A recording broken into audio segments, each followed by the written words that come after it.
In our investigation on the derivative of exponential functions, we found that if our function was defined to be b to the exponent of x, so it's an exponential function with a base of b, we found that if we took the ratio of the derivative of the function compared to the actual function itself, so this division here, this ratio, we found that that was equal to the derivative at 0. So the derivative at 0 is just a constant number, and we found that that derivative at 0 was equivalent to doing the ln of b. So using that button beside or near the log button, the ln is a special logarithm with a base of e, but we'll talk about that in another video. So that ln of b is just a number, it's just a constant. So we actually have this little fancy equation where f prime at x divided by f at x is equal to the ln of b. And then if I solve that for f prime at x, I could multiply both sides by f at x, and that gives us f prime at x is equal to f at x times the ln of b. And b is just the base of the original exponential function. So that's what I have in this summary box right here. If f at x is equal to b to the x, then the derivative of that function will just be your b to the x times it, multiply it by the ln of b.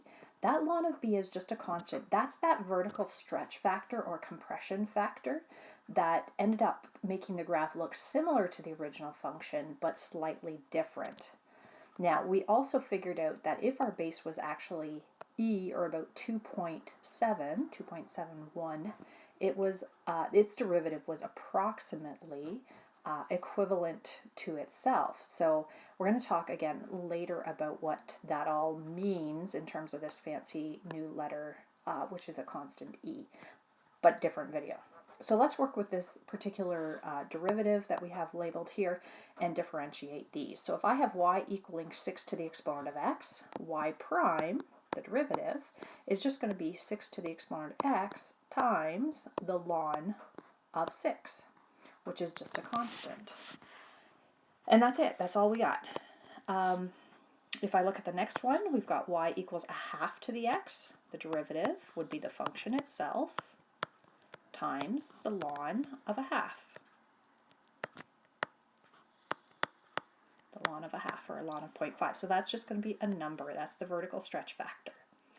If I have 3 to the exponent negative x, we could look at that as 3 to the negative 1 to the exponent of x. So our base really is 1/3, or 3 to the negative 1. So there are different ways that you will see this derivative possibly written.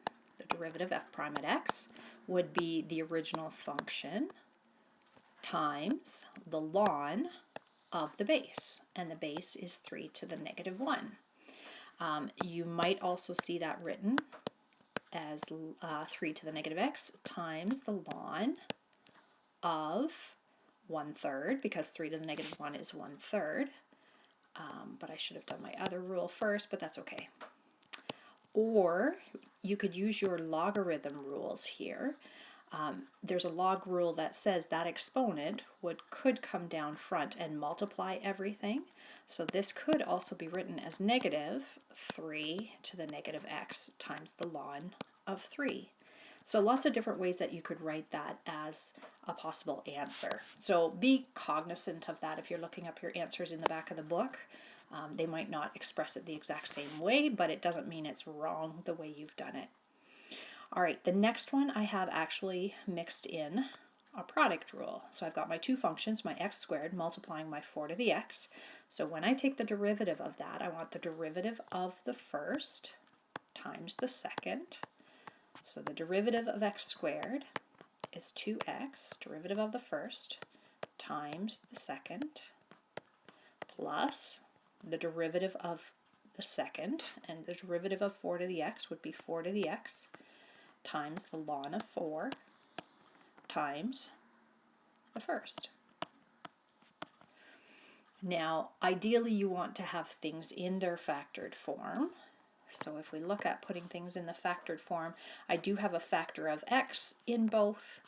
I have a factor of 4 to the x in both, so you might see this as x times 4 to the exponent x times a 2 plus x ln 4. X times the ln of 4. Okay, so then that helps us get our factored form, helps us when we want to find our critical numbers and so on. So hopefully that helps you understand the derivative of an exponential function.